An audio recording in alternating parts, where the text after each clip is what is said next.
Fala aí, pessoal da live, provavelmente vocês estão assistindo a live aqui comigo, mas infelizmente não vou poder falar nada, porque eu tô aqui já preparando o conteúdo pra vocês, galera, que eu já tenho algumas informações aí, alguns vídeos aqui bem legais aqui do mapa, beleza? Então eu vou deixar vocês curtindo a live aí, e já quando acabar a live vai ter um vídeo falando tudo o que falar aqui na live, beleza? Então galera, curtam a live aí, porque provavelmente vai estar muito maneiro.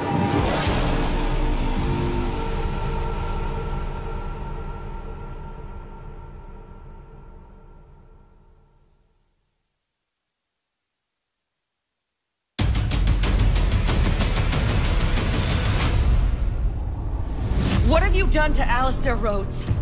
These are the only people I trust. We will do whatever it takes to get your father back. Did you find what you were looking for? Damn right we found it.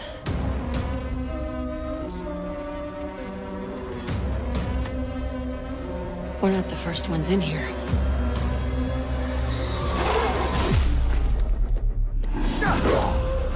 I cannot hold them forever. Let's take this nice and easy.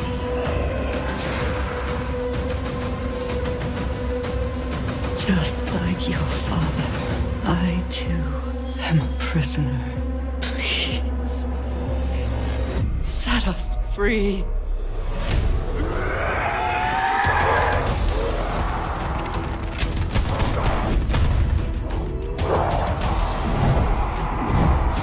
be steadfast, my champion.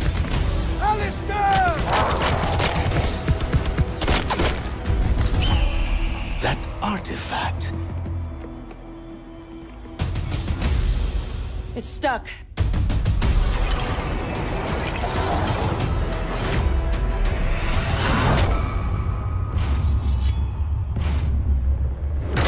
Oh, great!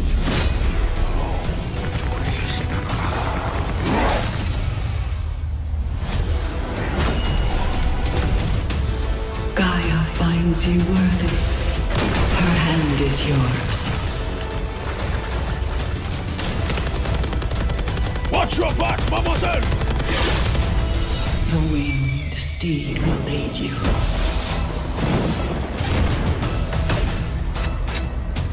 Your father, he waits you.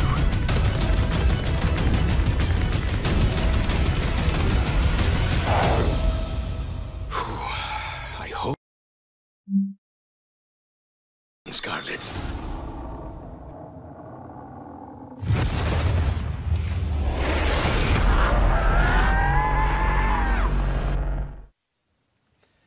Good morning, everyone. I'm John Raffis, and welcome to Treyarch. Tomorrow, we begin rolling out our newest Zombies adventure, Ancient Evil. First on PlayStation 4, the Chaos storyline continues with Diego, Scarlet, Bruno, and Shaw, and they take us to the ancient Greek city of Delphi. Tell us a little bit more about that and what is in store. We have with us Director of Zombies, Jason Blundell, and our lead writer, Craig Houston. Gentlemen. Hey, John. Good morning, John. Welcome. Good morning. How you doing? I'm Not good. too bad. Thanks for asking. Oh, Yeah. Of course, I'm good for you. right. I'm also doing good. Yes. Very good as well. Outstanding. Now that we've established Yes. that, we're going to dive into our first world premiere here shortly. Before we do, please set it up by sharing with fans sort of the story so far. The story so far, well, it's, as we often do, we've had some interesting chronology to get us to this point. So just to clarify for everyone, we began really with the comic book series, which introduced our main characters and their friendship with Alistair Rhodes. By the time we go on to Dead of the Night, which actually was the most recently released, that reveals how Alistair Rhodes was abducted by the Order, who we start learning more about through the subsequent maps. Obviously, Voyage of Despair was the beginning of Scarlet and the gang's journey looking for Alistair, and then things get very weird for them in the map 9, where, as I think people have now seen, the cave where they were inhaling vapours to take them back on a bit of a mind trip, gladiatorial adventure, which ended quite abruptly, shall we say. For Ancient Evil, they're now back in that cave, which we reveal is right next to Delphi, the ancient city of Delphi, which we're going to discover a lot more about in the level. All right, so right now we are going to take a look at a piece we're calling the High Priest of Chaos. Oh, now this is interesting because obviously people have been trying to piece together what's going on with the Order and what their goals are, but outside of them being a bit grandiose in a gladiatorial arena, we've not seen too much. So we've got a little vignette here that's going to show a little bit more about how they work behind the scenes, shall we say. Yes. All right. So with that, let's cut to High Priest of Chaos.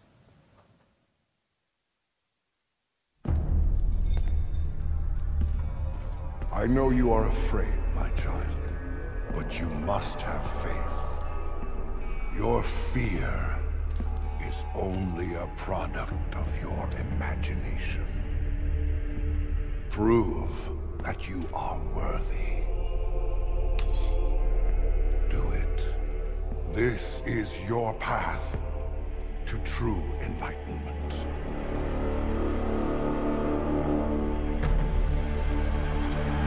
Do it!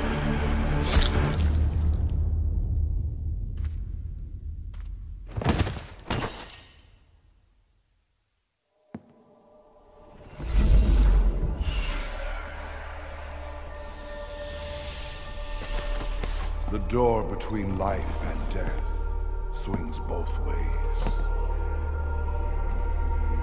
Now, you are one of us.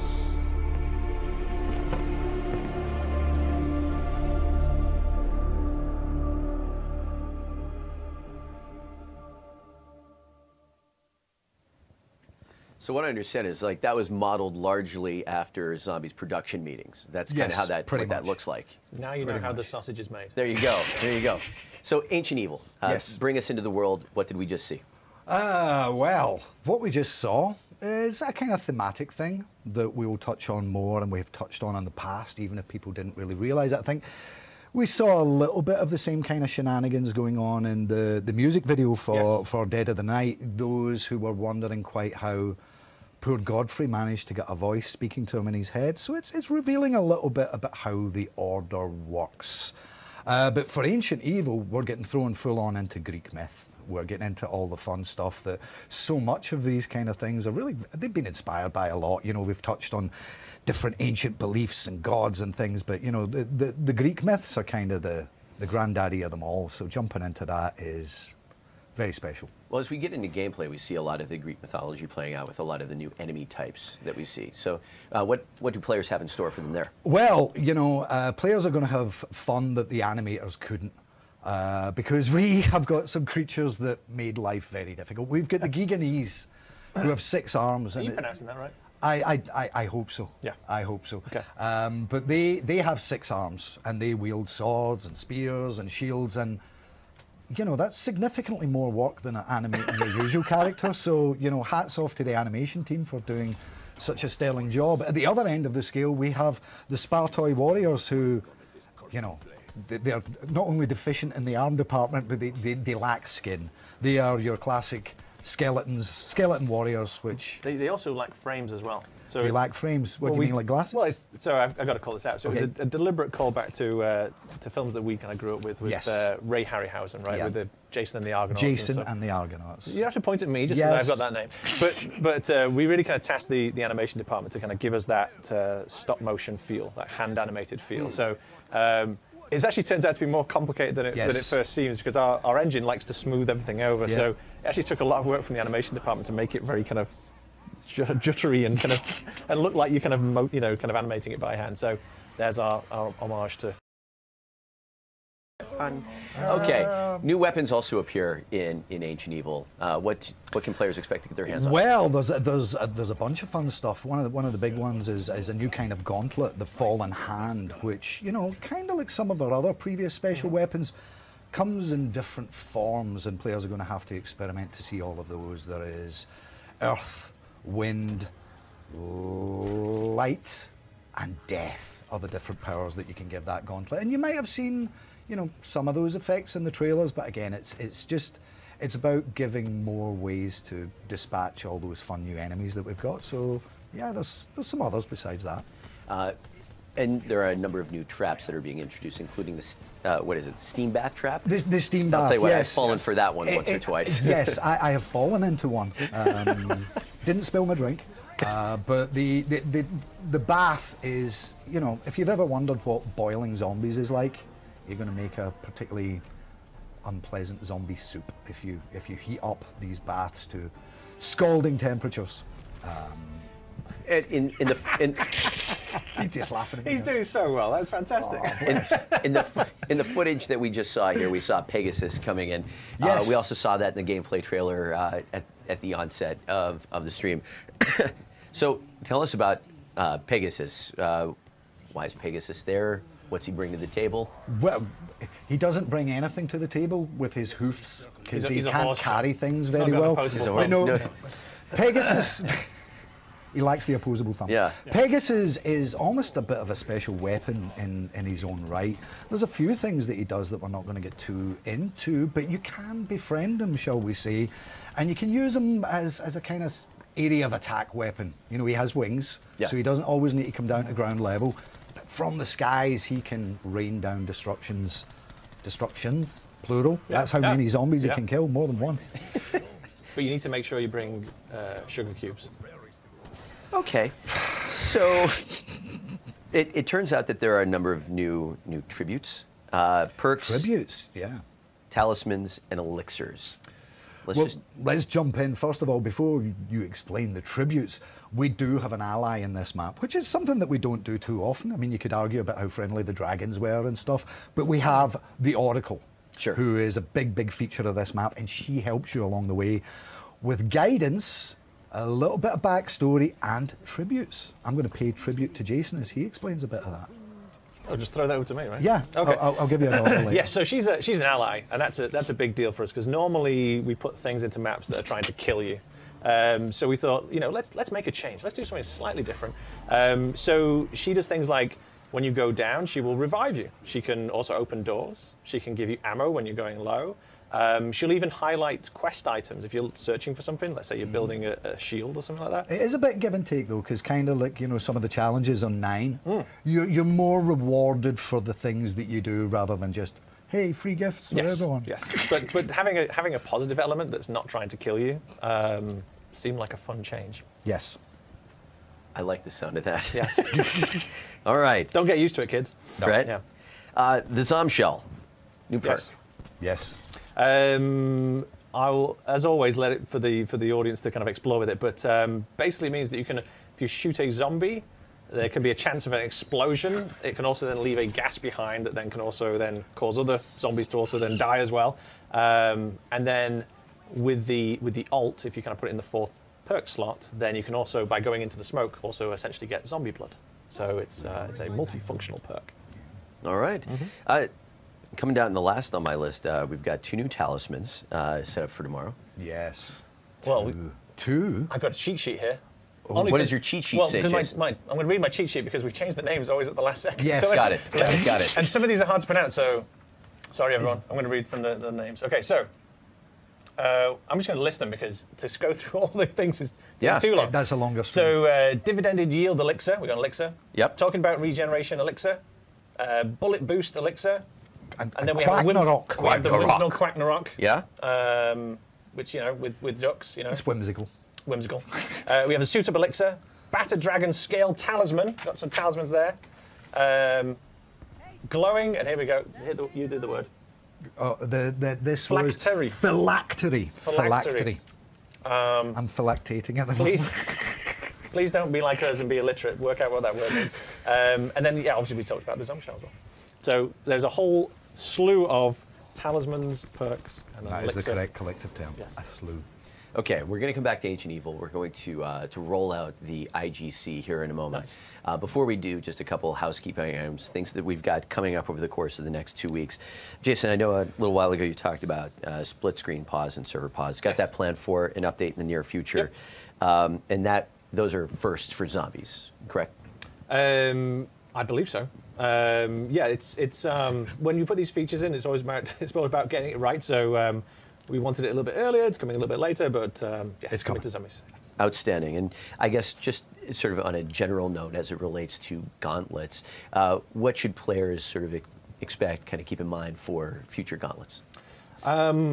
I think like we did on the videos last time we did the little developer updates. Every time we release a gauntlet, we listen to the community, we look at what they're liking, what they're not liking.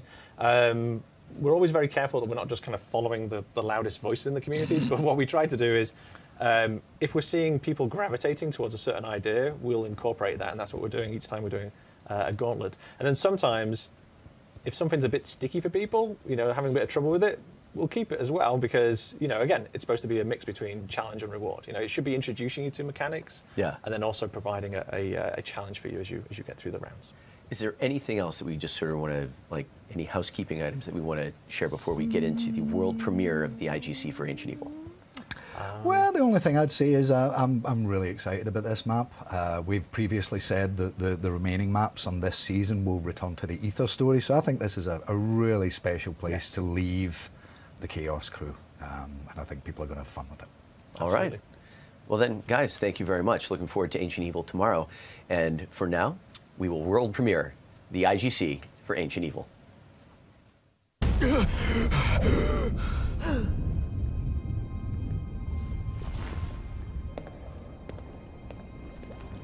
Scarlet. Did you find what you were looking for?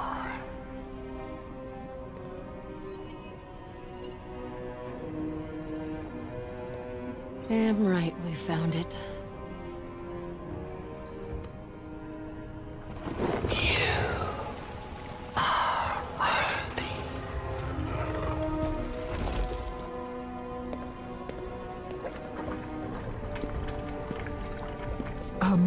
We may need this. After all, who knows where we're going?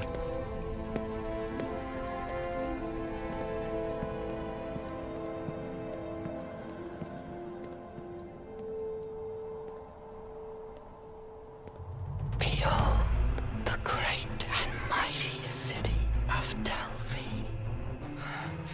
I thought Delphi was the city above ground. Red herring. The one up there was a decoy intended to protect the real Delphi from its enemies. Please help me. I am trapped in the temple of Apollo. These ropes, we're not the first ones in here.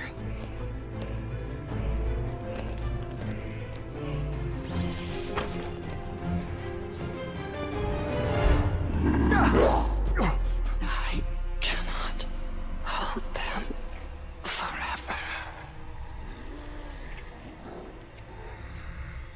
Let's take this nice and easy.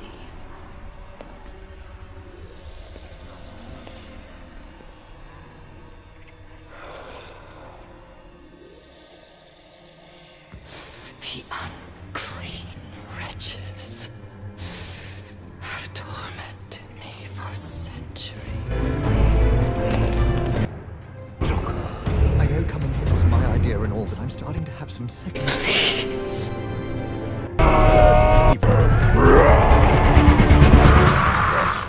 What could possibly scare you now, huh?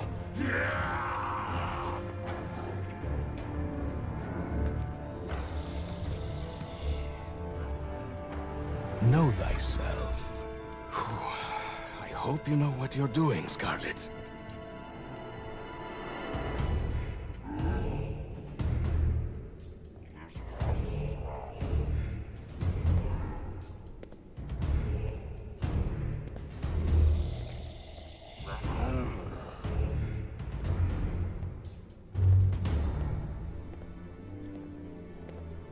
Where is my father? Where is Alistair Rhodes? Just like your father, I too am a prisoner.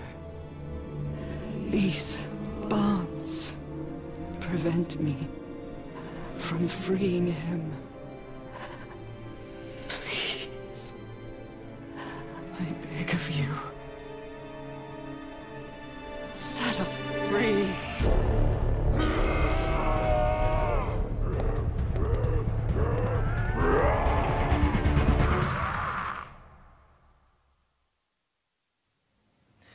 While Ancient Evil begins rolling out tomorrow, that doesn't mean that we've left it. We are making a number of other updates to both Blackout and multiplayer. Here to talk about what is going into Blackout, we have one Mr. David Vonderhaar. Hello again, Good my morning, old David. friend. How was your vacation? Hey, what's going on, guys? It's your boy Dana. How many times did I call you on your vacation? Ancient None. 5 to Evil. 8? None. Sit back, get comfortable, and let the story Had some family begin. in town. It was That's nice. awesome. Very nice. I mean, okay. Back. So, We're back with one of those block rocket beats. Let's all go. right. So I know that the team's been working super hard to get a number of other sort of updates into tomorrow. We've got several planned with Blackout, which include Zero's EMP and Outrider's Sparrow. Yeah. Let's talk about the EMP first, right? So, Sure. We're pretty selective and take our time putting in specialist type weapons and equipment, right? The flamethrower, so the purifier, excuse me, is a good example of that, right? But the EMP is a really good call as a piece of equipment in general because there's a lot of equipment that can be set up to traps and barricading, for example, and there's not a great way to counter all that stuff. I don't particularly love that something like a trip mine would be used as the principal method of destroying vehicles with a solo one. So, but the EMP gives you some counterplay, so you can sort of blow up that kind of thing. Barricades, and it also impacts vehicles in a pretty significant way, so it'll sort of stall the engine out for a while. So I think that's really kind of more the counterplay you would want with vehicles over the long haul is, sort of EMP the vehicle, stall it, and then jump the driver or the passengers as opposed to, well, everyone's tired of getting run over, right? Yeah. Yes. I'll tell you I am. Yeah. Well, I mean, That's by your boss, though. maybe. Zing. So tell me a little bit about sort of the journey toward balancing that, because I mean this is something that comes into the world and has a pretty profound impact on your surroundings. So what was that process like? So it's slower than you'd want it to be, Yeah. of course, because every change that you make, even something small like the introduction of the EMP, will have impact that we don't even understand yet until the game's in the hands of everybody who plays it, not just that us in the studio, right? It'll be, I've said this a million times, when you get the EMP, you will have more hours with the play and the counterplay of the EMP than we are able to do in our lifetime in this building, right? Because we're still making the game, right? Just the hours long. So you take steps, Scarlet. you go and you say, I want to get here. Did you and this is how you gotta get there. what you are If you looking change too much, for? it makes other bad things happen, right? Then you end up having to put the EMP, more of it or less of it, in some modes and not others, and that kind of thing. And you would try to keep your life simple, right? But life is not simple. We've also got Outrider's Sparrow. Ooh, the Sparrow. And I believe that we've got a build here. You I can think I kind of have one. Pick that up. Yeah, let's see here. So that's the demo hammer, and that's the Sparrow. So hopefully y'all can see that. So yes, we put the Sparrow in, and as a power weapon, just like, say, the Annihilator was, you're sort of dealing with 10 shots right off the bat. The arrows make for fun ballistic stuff because of the sort of the curvature of everything, and Yeah. it's just sort of, this is all, let's say it's a humiliation weapon, most likely, that people are probably going to like to find and enjoy. And this thing comes out of care packages, so it's kind of an important thing to sort of understand about how a Sparrow would work. Let's see if I can take the guy on the high side. Short. Yeah, okay. So when you're dealing with something like the Sparrow, then you have 10 shots, and that's it. Like the Annihilator, it's a fixed number of shots. You don't really want to try to introduce ammo types for these types of weapons because there would be a million ammo types. 10 arrows does not equate to 10 units of flame in a flamethrower, or 10 shots in an Annihilator. So it's complicated because these weapons, obviously in multiplayer, they're balanced a very, very different way with the power and the recharge, right? Which these don't have. So we just say, here's the weapon, have fun with it for a little bit. You get a fixed number of units of usage. In this case, it's 10 for this weapon. And then when we put these in care packages, so you're not going to find the Sparrow laying around in every doorway in a bathroom that you can find. But what you sort of get with that is then we can rotate the Purifier, the War Machine, the Sparrow, eventually the Annihilator, or whatever else that's from the sort of power class. And then you're only going to find so many of them in the world in the first place. And you know that their usage of them is going to be limited to whatever they have in terms of their starting ammo. So that's how we sort of handle these kinds of things. And I think it's mostly working out. We're still paying close attention. Power weapons like these things can be, they can be polarizing in some cases, particularly if you start off with the Purifier and it's just so powerful, right? So we learned some lessons there, and we'll continue to keep learning from that and keep trying to do our best. Sure. As we continue to sort of shape and evolve the Blackout experience, seems like the team's got some changes to the collapse damage planned for tomorrow as well. Yeah, so this is good. This is right from the fans, right? So, look, Medic, Outlander, Consumer, all these kinds of power-up perks in Blackout have a home. But if you were using them in certain kind of combinations, then you could sort of just stay out in the collapsed area and sort of just outlive and out-heal people who were, fighting to the center of the collapse. We got tweeted about it. Of course, we tweeted about everything, and I mean everything. I couldn't find a way. We couldn't really figure out how to sort of balance those things where that wouldn't happen, but also still be valuable on their own. So Gary and the guys, thank you boys, took a good crack at the collapse damage. So what happens now is as the collapse is coming in, the damage that it does escalates, as we all know, but now it also escalates the longer you stay in it. So if you're out in the collapsed area of the map, especially in the final rounds, and this is in quads, duels, and solos for tomorrow, you are going to get owned. You are going to die. Don't stay in the collapsed area. When people would tweet me this, I'm like, this doesn't really happen. And then that very night when I was playing with my crew, the Bridge Ambush Committee, got to get my reps in, it happened to us. All right, it happened to us. It happened. Chris was playing. He's a designer on Blackout with me, and we're like, whoa, well, this is not right. So we went after that, and then you'll have this kind of solve here. So it's going to be a lot more difficult to live and outlive other players driving around on the collapse at the end of games. Got it. As it should be. Kind of coming back to the world of weapons, it seems like we've got a new melee weapon in the mix. Oh, yeah. Is that the demo hammer you're talking about? Back to the demo hammer? Back to the demo hammer. Is that the demo hammer? I think it's the demo hammer. What's the story with this? I'll leave that for one Tony Flame. I think he would probably like to tell that story better than me. This is a melee weapon. It's purely cosmetic. It's just some fun slamming vibe going on. Just sort of super satisfying. Just sort of pop somebody with it. But like all melee weapons, it sort of works the same way you'd expect. It's not more powerful or less powerful than any other melee weapon, but it's gorgeous and fun to swing around at people. So maybe if I hit this thing hard enough, it'll blow and take me with it, right? That'd be cool. Right? I'm having too much fun already for a Monday. Right? Okay, so there are a couple things that are coming soon to a Blackout experience near you. And so one of those... You're really not going to let me talk about that today? Really? The coming soon? Well, no, I have it. What's it say? Coming soon, right here. I'll read anything if you put it on a teleprompter. Me too. Unique New York. I hear we've got a brand new 2.0 version of Ambush coming soon. Oh, okay. We can talk about Ambush, right? So I love LTMs, limited time modes. I love them because you can do something that's sort of out of character from core, duos, and quads. You can figure out what sticks, what people resonate with. And Ambush 1.0, we're not actually the first version of Ambush, showed us how people would take vehicles and use them as weapons to sort of win that kind of mode with a class server-based constant. So parts of Ambush kind of directly influence the spirit of some of Hot Pursuit.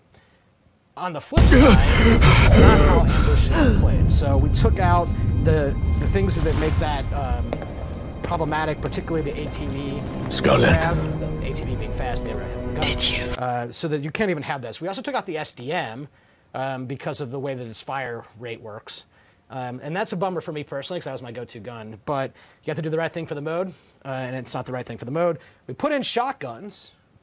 And then we also have more 4X scopes, right? So there's more close range and better long range, which is really the point of Ambush in the first place, not to drive people over, right? Sure. So it'll play better, and then we'll do that. We'll get more feedback. Then we'll take it back to the lab, and we'll do what we need to do after that. And that's like sort of really an interesting kind of take on how you do development. I mean, there's an expectation of Blackout game modes getting evolved, right? If I change Search and Destroy right now in multiplayer, I'd be strung up in the court of public opinion even more than usual. Even more than usual there. Right? So it's like you can't, there's certain things that you can, I like working on these things because there's that demand, really. A demand to to evolve it and do different things with it the next time. That, like, people don't want it to be the same thing necessarily. Yeah. Right?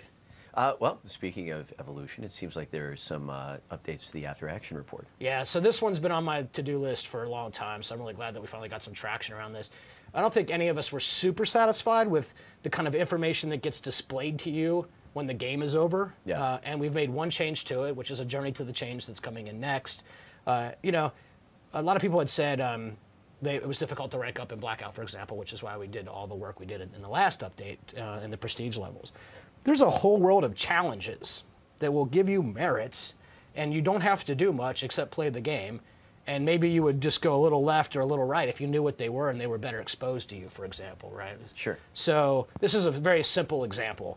So now when the AAR happens, or anything in the end game flow, what happens when the game's over, you're eliminated, etc., you just get better information. Well, we panelized it, so now what that means is it's all not compartmentalized to wins and placements. So the long road for that, which is pretty exciting, is we don't just have to give a merit for challenges, for wins and for placements. We can expand kind of our vocabulary there as we add new LTMs, right? Maybe additional victory conditions. We just have a more modular way of presenting information to players about how they did and what they still need to do. Sure. And you know, that'll go a long way.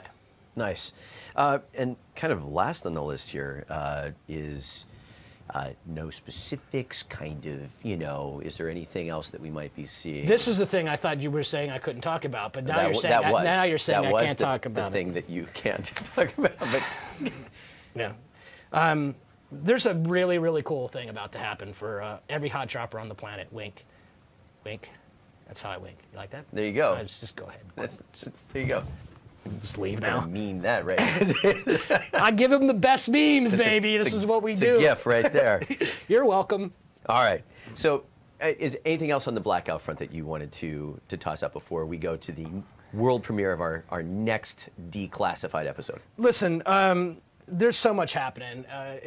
It's like we did lots of videos last week to tell people about things. It's really weird to have shot the video and then be doing a live stream, but not having that come out. Video's coming up. And we're gonna have sort of in store for everybody. I mean, Operation Grand Heist. I mean, significant updates along the way. Multiple, at least 3 developer update videos, and then we're gonna cap off that operation with something pretty neat that we were talking about that we can't talk about. And that I think people are going to be surprised about how that plays and what experience that does to the Blackout experience. I mean, if anything, we've learned that Blackout is not, necessarily when you talk about just a collapsing circle and escalating damages and all these kinds of core principles of Battle Royale. It's only foundational. I mean, the respawn modes we have, a fundamental tenet of most Battle Royale games, One Life to Live. It's just a foundation. It's just a starting ground, right? There's so much room with these large-scale open multiplayer kind of battles that we can do. Yeah. And we're learning a lot about that, and I think you can see sort of how that'll shape our future. So it's very exciting stuff for us in the building. Nice. All right. So the declassified piece that we're about to roll out features one Mr. Jack Wall. Mm-hmm. All right. Over the years, he's brought a lot of music to us, and that has sort of touched your world. While the piece is kind of sort of very zombies forward to sort of celebrate ancient evil, what's been your experience? Yeah, I mean, in general, we systematized music in a way, right? Sort of the stingers that you hear. The audio cues that we give for music.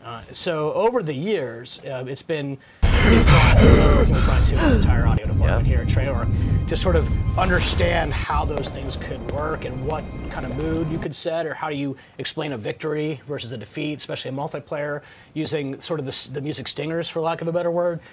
So it's been really interesting to have music or audio in general as a sort of as a designer tool. Yeah. Right? I mean, not necessarily, obviously sound designers all the time, but as a system designer, it's neat to have that kind of thing in your library that you can use, because if you could get one more thing off the HUD, right? So you don't have to display messages all the time on the HUD, and tell it with audio or lighting or effects or whatever other way you can tell communication, player communication, right? I need to tell you, the player, something as a designer, and I don't have to use it with HUD. That would be fantastic, right? So that's my experience with that stuff, and it matters to the game.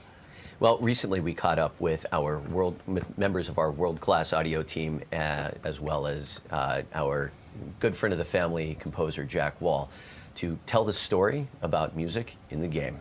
Here is the world premiere of our newest episode of Declassified.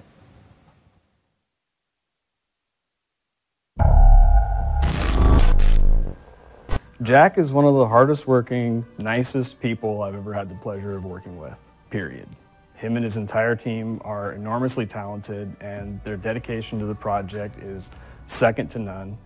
And without them, Black Ops 2, 3, and 4 would have a completely different vibe. Writing a score for a Black Ops game is challenging because there's a lot of music to write. You have to look at the 30,000-foot, view of what the entire game is.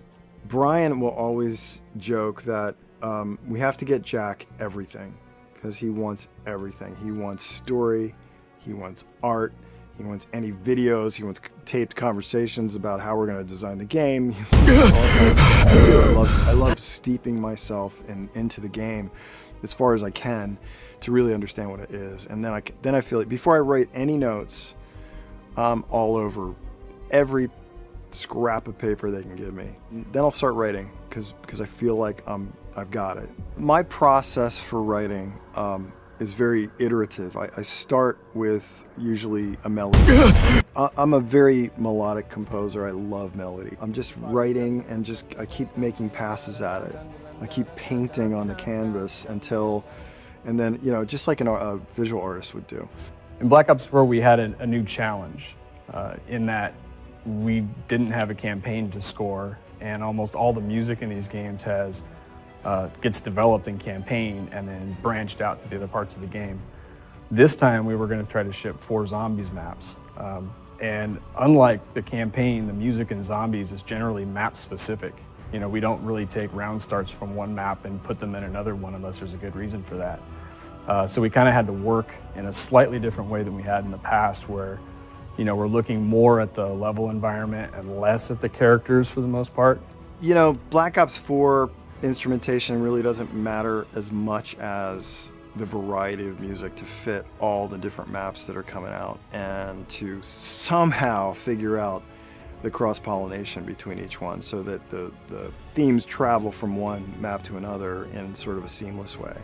But I really do understand games and mechanics of games and how gamers perceive it. It's very much like an interactive movie to me. I approach it like it's a film, because when they're sitting there with, a lot of people have really elaborate setups and they've got their headphones on, or they've got surround sound in their house or whatever, we want that to sound like a movie and we want the experience to be that dramatic. So I don't always do only dark, Call of Duty music. Sometimes I'll do really emotional music, and I do that because I think everybody reacts to that no matter what, and if we find the right moments, it can really enhance the gameplay. We developed the multiplayer themes much the same way we did everything else, which is we kind of paint the experience out. Like, this is how we want the player to feel. So the multiplayer theme, during the pre-match, we want to build anticipation, and then when you spawn in, we want to give you a rush of adrenaline. And even like the length of those is dictated by, how fast can I get across the map and engage? Because in multiplayer, especially competitive, you don't want music in the way. The second you have music playing in multiplayer, everybody just turns it off.